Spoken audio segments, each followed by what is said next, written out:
여자분들이 하이힐을 많이 신으시죠? 왜 신죠? 패션의 완성이다. 이쁘니까. 그런데 왜 하이힐이 생겨난지 아십니까? 옛날에 프랑스 파리에서 여자들이 하이힐을 신기 시작했는데 실제로는 남자들도 신었었어요.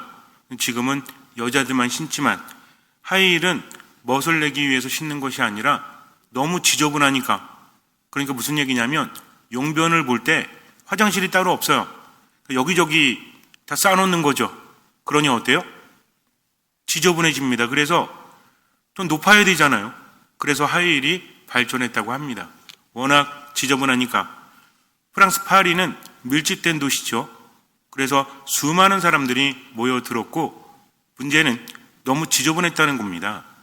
개들도 아무데나 싸고 사람들도 아무데나 싸고 더욱더 큰 문제는 정화시설이나 하수시설이 발달하지 않아서 모조리 센느강으로 흘러갔다는 거죠. 센느강에서 물 마시고 센느강에서 씻고 센느강에 버리고 어땠겠어요? 완전히 지저분해서 오염이 되었죠.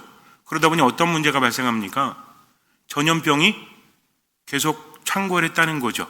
역사를 보면 전쟁 때문에도 많은 사람들이 죽었지만 병 때문에 더 많은 사람들이 죽었다고 합니다. 페스트라든지 콜레라 같은 것들, 이걸 잘 몰랐죠. 의학이 발전하면서 왜 병에 걸리는 걸까? 물론 각 사람마다 다치는 경우도 있지만 그래서 상처가 나서 아픈 경우도 있지만 상처가 났을 때 더 심해지는 경우도 있죠. 특히나 전염병이 돈다는 것은 무엇 때문이었습니까? 옛날에 사람들은 이거를 좀 미신적인 그런 생각을 했죠. 그래서 병이 생기면 뭐 했습니까? 구술하거나 귀신 때문이다. 귀신을 쫓아야 된다라는 생각으로 여러 가지 어떤 방편을 마련하기도 하죠. 그런데 발전할수록 알게 되었죠. 특히 전쟁 때문에 사람들이 다치게 되면 이게 심해지는 겁니다. 도대체 왜 그러는 걸까? 크림 전쟁 때 한 야전 병원에서 수많은 병사들이 죽어가고 있었어요. 상처가 낫긴 했지만 더 빠르게, 더 힘들게 죽어가고 있었습니다. 그때 한 간호사가 뭔가 이상함을 느껴요. 왜 이렇게 많이 아픈 거지? 보통 이 정도 상처라면 치유가 될 텐데 왜 악화되지? 하면서 주변을 관찰하기 시작합니다. 그때 그녀는 깨닫게 돼요. 이게 환경과 상관이 있구나. 그래서 어떤 일을 했냐면 병원의 창문을 열어 제낍니다. 추워 죽겠는데 병자들은 아우성이었죠. 추운데 왜 자꾸 문을 여냐고. 그러나 그녀는 말합니다. 환기를 시켜야 됩니다. 그렇지 않으면 많은 사람들이 더 병에 들 겁니다. 아직 확실히 모르지만 뭔가 이상함을 느꼈기 때문에. 그리고 문제는 뭐였냐면 침대들이 다닥다닥 붙어 있었어요. 밀집되어져 있었다는 거죠. 이것도 안 좋은 겁니다. 침구들은 빠른 지 오래돼가지고 지저분하고 냄새가 나요. 그러니까 그녀는 생각했던 거죠. 도대체 문제가 뭘까? 이 정도의 상처를 입은 사람이 쉽게 케어되었었는데 이 사람들은 왜 그렇지 않을까? 비교를 한 거죠. 그리고 깨달은 겁니다. 그래서 침대 사이를 멀찍이 띄워놓게 됩니다. 그리고 침구류를 세탁을 해요. 그리고 깨끗한 물을 공급을 합니다. 그랬더니 사망률이 42%에서 2%까지 떨어졌다고 해요. 그때 깨닫게 된 거죠. 그래서 중요한 건 뭐다? 병에 걸리는 원인도 있지만 그 병이 커지는 주변 환경도 중요하다 하면서 주목을 하기 시작을 했고 프랑스 파리도 마찬가지였습니다. 이제는 국가적으로 뭔가를 시행하기 시작을 했죠. 이거는 개인이 노력해서 될 것이 아니라 국가가 그렇게 해야 된다 하면서 정화시설과 하수시설 그리고 큰 길을 정비하고 새롭게 길을 뚫는 등 여러 가지 사업을 진행하게 돼요. 그리고 환경을 깨끗하게 위해서 환경미화 작업을 하게 됩니다. 그 결과 많은 사람들이 병에 걸렸던 전염병이 더 이상 창궐하지 않거나 창궐한다고 할지라도 초기에 진압이 되었다는 거죠. 그래서 의학의 발전과 더불어서 발전되는 것이 위생학이라고 합니다. 우리도 얼마 전에 코로나19 때 뭐 했어요? 손 씻기, 그 다음에 주변을 청결하게 하기. 그래서 요즘 시대는 옛날보다 흑사병이라든지 콜레라라든지 이런 것들이 별로 없죠. 왜 그렇습니까? 워낙 깨끗하기 때문이죠. 우리는 기본적 상식으로 알고 있지만 옛날엔 그것을 몰랐다는 겁니다. 그래서 환경이 매우 중요하다. 깨끗한 환경이 너무나 중요하다는 것을 우리는 이미 알고 있다는 거죠. 도대체 무엇입니까? 가만히 내버려 두면 청결함이 사라지죠. 뭘 해야 돼요? 청소를 해야 되는 겁니다. 하지 않는 것만 해도 여러 가지 불결함이 가득해진다는 거죠. 이것은 눈에 보이는 것뿐만 아니라 눈에 보이지 않는 것도 마찬가지다. 우리가 믿음에 있어서 무엇을 생각해야 될까? 하느님 안에 머무는 것이 바로 믿음이라고 그랬죠. 믿음이 있는 사람은 하느님 안에 머물기 위해서 듣는 마음으로 노력을 합니다. 미사에 참여하고 기도하고 말씀을 묵상하고 이런 것들이 중요한데 그 근본은 뭐죠? 하나님의 뜻을 알고 그것을 실천하는 거죠. 내 뜻대로가 아니라 하나님의 뜻대로. 생각도 그렇고 말도 그렇고 뭐든지 마찬가지입니다. 지금 내게 하나님께서 바라시는 것이 무엇일까? 이걸 생각하면서 하나님의 뜻을 알았다면 최선을 다해서 그것을 하는 거죠. 할 수 있는 만큼, 보이는 만큼. 그러다 보면 하나님 안에 머물게 됩니다. 우린 분명히 알고 있죠. 홀로 거룩하신 분은 하느님 한 분뿐이시다. 인간은 거룩할 수 있다 없다? 거룩할 수 있는데 홀로 거룩한 것이 아니라 하느님 안에 머물 때 인간은 거룩해질 수 있다는 거죠. 그래서 성모님도 왜 성모죠? 하느님 안에 머물기 때문입니다. 성인들도 왜 성인이에요? 성인이란 말 자체가 거룩한 사람이잖아요. 왜 거룩합니까? 하느님 안에 머물기 때문입니다. 하느님 안에 머물기 위해서는 가장 중요한 게 어떤 마음이다? 듣는 마음이라는 거죠. 굉장히 중요합니다. 살아가면서 하나님의 뜻을 알았다면 우리는 무엇을 통해서 하나님의 뜻을 알 수 있죠? 그분의 계시를 통해서. 어려운 말이지만 쉽게 말해서 무엇을 통해서? 성경 말씀을 통해서 알 수 있다는 겁니다. 또 미사를 통해서 알 수 있다는 거죠. 그것을 실천하는 겁니다. 그런데 중요한 것은 왜 신앙생활을 하냐 이거죠. 난 믿음이 별로 없다. 믿음이 별로 없다면 어떻게 될까요? 내가 하느님을 믿지 않으면 그냥 이대로 머물 수 있는 건가요? 하느님 안에 머물지 못하면 아까도 말했지만 청소를 하지 않고 깨끗하게 하지 않으면 어떻게 되죠?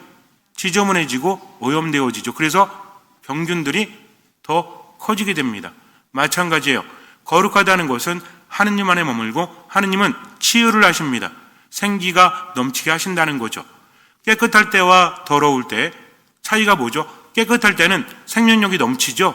근데 지저분해지면 생명력이 사라지지 않습니까? 왜? 여러 가지 병균들이 더 많아지기 때문에.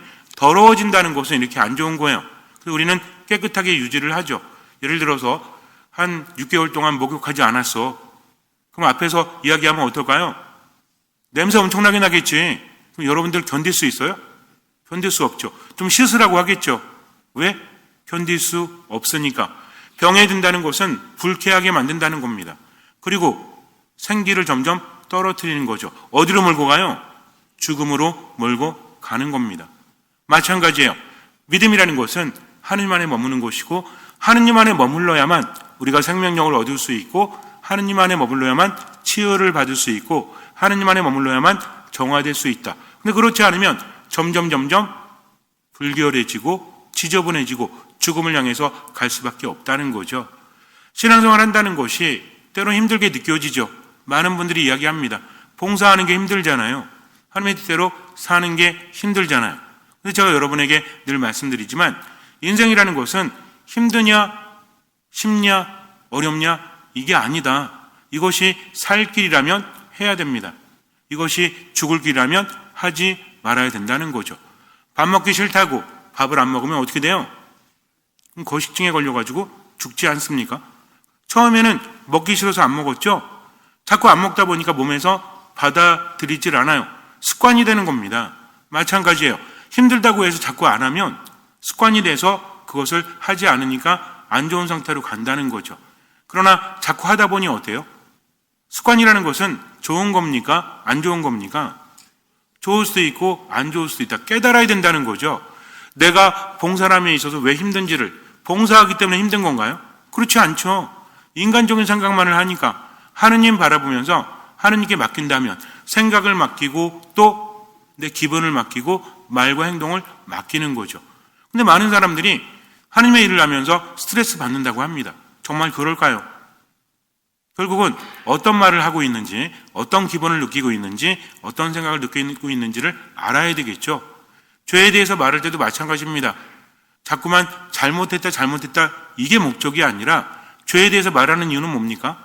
우리가 죄 중에 있을 때 죽음으로 가니까 빨리 벗어나서 어디로 가라? 생명으로 가라는 거죠. 듣기 싫다고 해서 자꾸 안 들으면 어떻게 돼요? 결국 죽음으로 갈 수밖에 없다. 그러니 뭐뭐 하지 마라, 뭐뭐 해라. 이 모든 것들은 복음이라는 겁니다. 나를 살리는 말씀이죠. 의사에게 갔어요. 수술을 받았습니다. 정말 어려운 난치병이었는데 수술이 성공했어요. 근데 의사가 말합니다. 일단 수술은 성공을 했습니다. 그런데 이것을 지키지 않으면 또 병에 걸릴 수 있으니 철저하게 하십시오 하면서 몇 가지 사항을 내려주죠. 우리 합니까 안 합니까? 약 먹어요 안 먹어요? 절대로 먹죠. 먹지 말라고 해도 먹을걸요. 왜? 불치병에서 수술을 받았기 때문에. 운동하라고 하면 합니까 안 합니까? 당연히 하죠. 왜? 그것이 살 길인 줄 알기 때문에. 그런 사람들이 나 힘들어서 안 할래, 귀찮아서 안 할래. 그럼 어떻게 되는 거예요? 그럼 죽는 겁니다. 그런 생각하지 않아요. 그저 살았으니 감사하면서 이렇게라도 할 수 있으니 얼마나 감사합니까? 이런 마음이라는 거죠. 그렇다면 우리가 하느님의 말씀을 듣고 그 말씀대로 살아갈 때 성당에서 봉사하는 것도 마찬가지고 개인적인 삶 안에서 하나님의 뜻을 실천할 때도 어떻게 하면 돼요? 하느님 감사합니다. 하느님 감사합니다 하면서 기뻐한다면 하느님께서는 길을 열어주신다는 거죠. 아주 힘든 건 없습니다. 처음에 힘들지만 익숙해지면 그 안에서 편안함을 느낄 수 있다는 거죠. 그런데도 불구하고 봉사하면서 기쁨을 느끼지 못하는 것은 결국 하느님을 만나지 못했기 때문이라는 거죠. 왜 미사를 합니까? 왜 말씀을 묵상합니까? 미사라는 것도 뭐라고 그랬죠? 미사는 어디에 있는 거다? 십자가 아래에 있는 거다. 그럼 예수님 지금 돌아가시잖아요. 우리를 위해서. 그럼 나는 어떻게 생각을 해야 돼요? 주님, 저도 함께 하겠습니다. 당신이 저희를 위해서 목숨을 내어주신 것처럼 저희도 열심히 해서 당신과 함께 하겠습니다. 그러면 예수님과 함께 죽지만 부활한다는 거죠. 우리 이미 세례받을 때 그것을 체험하지 않습니까? 세례라는 게 뭐라고 그랬죠? 예전에 나는 죽었고 이제 새로운 내가 살아간다. 이제는 내가 살아가는 것이 아니라 그리스도께서 내 안에 살아가시는 것처럼 내 말과 행동, 생각과 기분까지도 그리스도와 맞추어서 살아가겠다 이거지 않습니까? 그러니까 신앙이라는 건 뭐야? 내가 죽고 내 심장을 하느님께 드리고 이제는 하느님과 함께 산다. 그래서 간단하게 말한다면 세례라는 것은 하느님과 함께 살지 못했던 삶은 죽었고 이제는 하느님과 함께 살아간다. 어떤 마음? 듣는 마음이라는 거죠. 그렇게 하루하루 살아가면 그런 신앙이 체험을 통해서 더 크게 되죠. 믿음이 커지니까 어떻습니까? 기적은 더 크게 일어날 수밖에 없는 거죠. 마더 데레사 수녀님이 어느 날 젊은 수녀님들과 대화를 하는데 젊은 수녀님들이 얘기를 하는 거예요. 캘커타에 굉장히 많은 아픈 사람들이 있으니까 돌봐야 되잖아요. 근데 수녀님들이 기도 시간이 너무 길어가지고 봉사할 시간이 별로 없는 겁니다. 그래서 수녀님께 얘기했어요. 수녀님, 저희가 봉사를 해야 됩니다. 우리 수도회가 추구하는 게 가난하고 불쌍한 사람들 도와주는 거 아닙니까? 그런데 지금 기도 시간이 너무 많아요.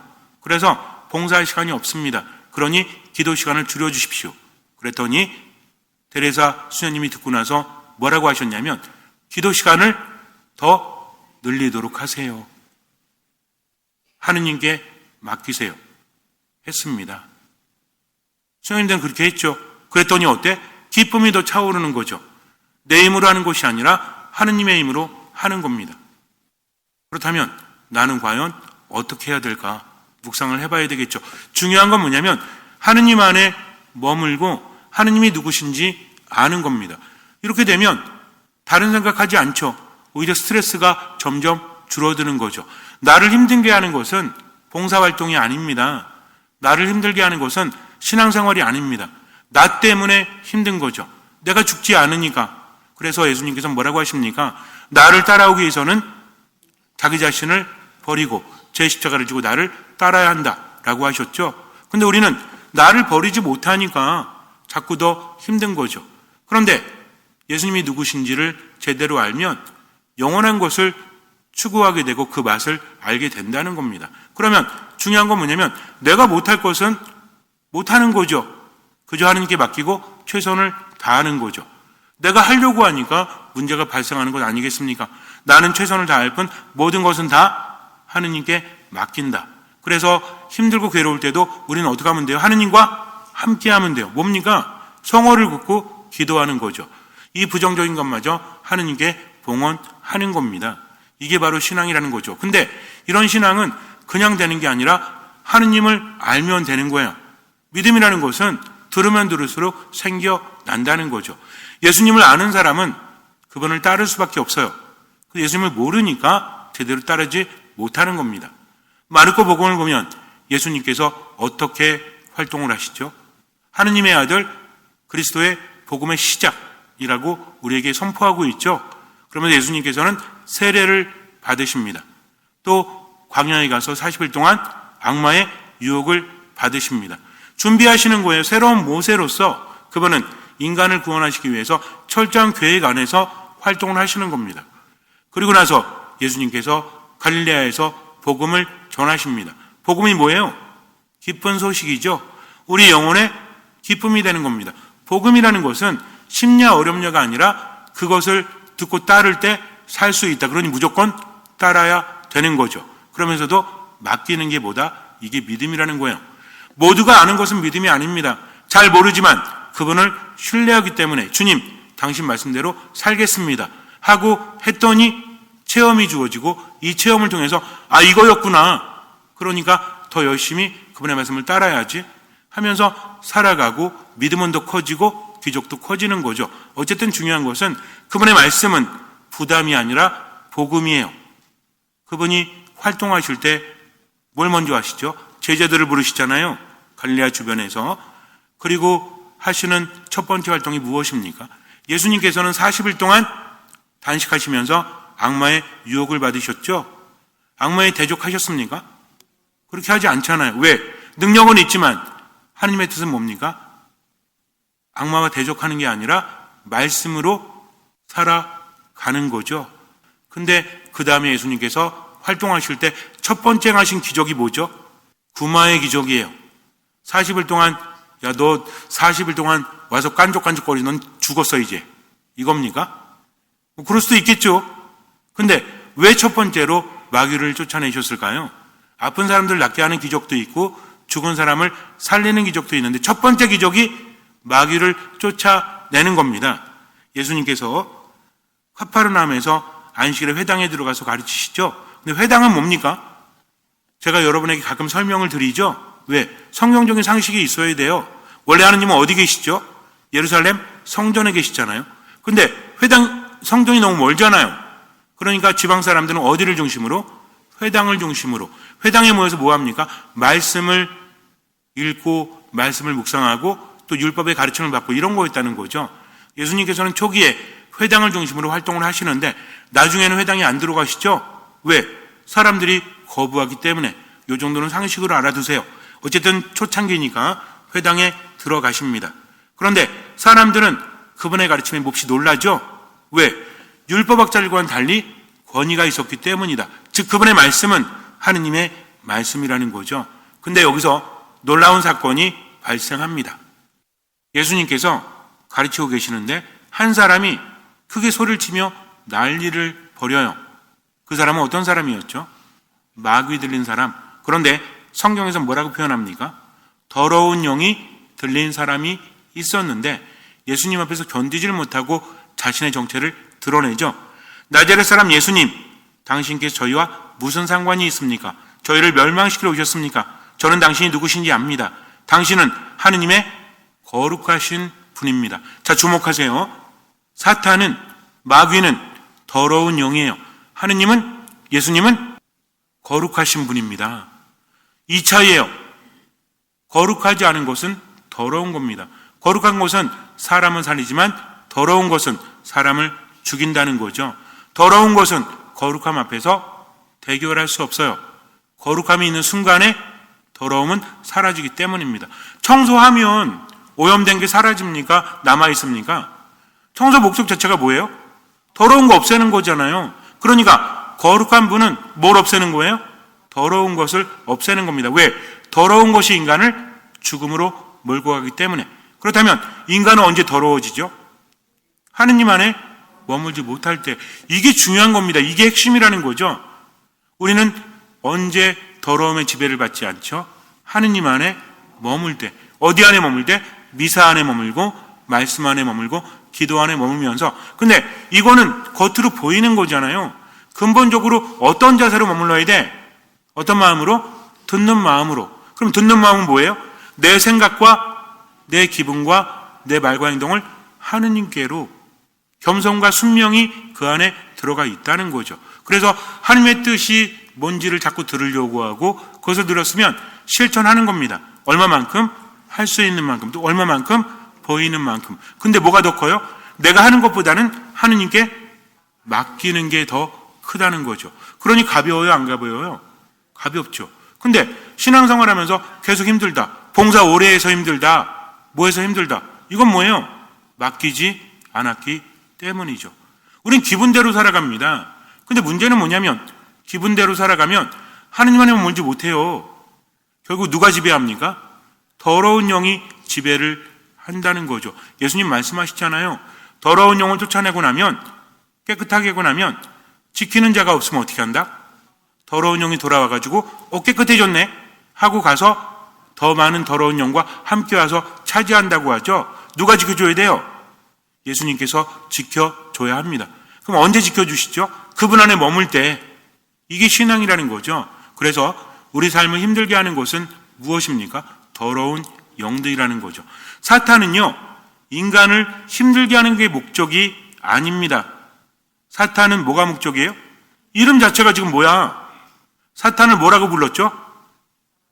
더러운 영. 그러면은 더러운 영의 목적은 뭐예요? 더럽히는 거지. 더럽히는 거 어떻게 하면 더럽혀요? 하느님 안에 머물지 못하게 하면 되는 거예요. 사탄은 우리한테 관심이 없어요. 사탄은 어차피 버려진 영입니다. 하느님의 은총 안에 머물 수 없죠. 그러니 물귀신 작전으로 인간도 끌고 들어가는 겁니다. 사탄은 말해요. 야, 나는 너를 힘들게 하고 싶지 않아. 내가 원하는 건 네가 하느님 안에 머물지 않는 거야. 미사참여하지 마. 기도하지 마. 말씀 묵상하지 마. 그래? 그래도 하고 싶어? 그럼 해. 대신에 어떤 마음을 갖지 마? 듣는 마음 갖지 말고 뭐대로 살아? 네 기분대로 살아. 네 느낌대로 살아. 이겁니다. 그러나 우리는 어떻게 해요? 그럼에도 불구하고 너무 힘들지만 예수님이 말씀하신 것처럼 하느님, 저를 왜 이렇게 힘들게 하십니까? 나의 하느님, 어찌하여 나를 버리셨나이까? 라고 힘들어하면서도 아버지 제 영혼을 아버지 손에 맡깁니다. 제 뜻이 아니라 아버지 뜻대로 하소서. 이 잔이 저를 비켜가게 해주십시오 하면서도 아버지 뜻대로 하소서 하면서 우린 뭐라고 합니까? 아멘. 그리고 피앗 하는 거죠. 이게 신앙입니다. 그러면 그렇게 하다 보면 어때요? 조금씩 나아짐을 느끼죠. 점점 성장함을 느끼죠. 왜? 하느님께서 함께 하시기 때문입니다. 정말 위험한 곳은 거룩함 안에 머물지 못하는 거예요. 어떤 영이? 더러운 영이 우리를 노리고 있죠. 뭐처럼 노린대요? 으르렁대는 사자처럼 먹이를 찾아 돌아다닙니다. 그러니까 우리는 가만히 내버려 두면 안 돼요. 그래서 어쨌든 뭐 해야 돼? 미사 안에 머물러야 됩니다. 말씀 안에 머물러야 됩니다. 기도 안에 머물러야 됩니다. 그리고 어떻게 살아야 돼요? 하느님 때문에 언제나 기뻐하고 끊임없이 기도하고 모든 것에 감사한다. 얼마만큼? 할 수 있는 만큼. 또 얼마만큼? 보이는 만큼. 나머지는 맡기는 거죠. 묵상하세요. 더러운 영이 어떻게 나를 거룩함 안에서 분리하고 있는가? 하느님 안에 머물지 못하게 어떻게 하는가? 유혹하는 겁니다. 그러면 점점 어때요? 나를 차지하는 거죠. 그래서 하느님 안에 머물지 못하니까 내 안에 들어와서 들어차버리는 거죠. 어떻습니까? 삶은 점점 죽음으로 망가져 가는 거죠. 그렇기 때문에 우리는 그분을 바라보면서 주님, 제가 당신 안에 머물 수 있도록 듣는 마음을 주십시오 하면서 내 뜻이 아니라 하나님의 뜻대로 잠시 눈을 감으세요. 마르코가 전한 거룩한 복음입니다. 카페르나움에서 예수님께서는 안식일에 회당에 들어가 가르치셨는데 사람들은 그분의 가르침에 몹시 놀랐다. 그분께서 율법학자들과 달리 권위를 가지고 가르치셨기 때문이다. 마침 그 회당에 더러운 영이 들린 사람이 있었는데 그가 소리를 지르며 말하였다. 나자렛 사람 예수님, 당신께서 저희와 무슨 상관이 있습니까? 저희를 멸망시키러 오셨습니까? 저는 당신이 누구신지 압니다. 당신은 하느님의 거룩하신 분이십니다.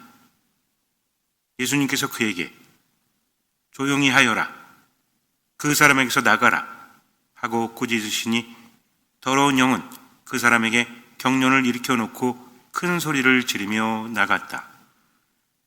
그러자 사람들이 모두 놀라 이게 어찌된 일이냐, 새롭고 권위 있는 가르침이다. 저희가 더러운 영들에게 명령하니 그것들도 복종하는구나 하며 서로 물어보았다. 그리하여 그분의 소문이 곧바로 갈릴레아 주변 모든 지방에 두루 퍼져나갔다. 간단합니다. 단순합니다. 미사, 말씀 기도 안에 듣는 마음으로 먹으면 돼요. 이게 깨어있는 겁니다. 그리고 들었다면 누구의 뜻대로? 하나님의 뜻대로 지금을 살아가는 거죠. 여러분들이 정말 어려운 환경 속에서도 하나님의 일을 하고 있다면 멈추지 마십시오. 하나님 바라보면서 끝까지 가십시오. 그럴 때 하나님께서는 함께 하십니다. 내 감정과 생각, 내 표정까지도, 말과 행동까지도 하나님께 봉헌하면서 그저 지금만 살아가고 나머지는 맡기십시오. 부담 갖지 마세요.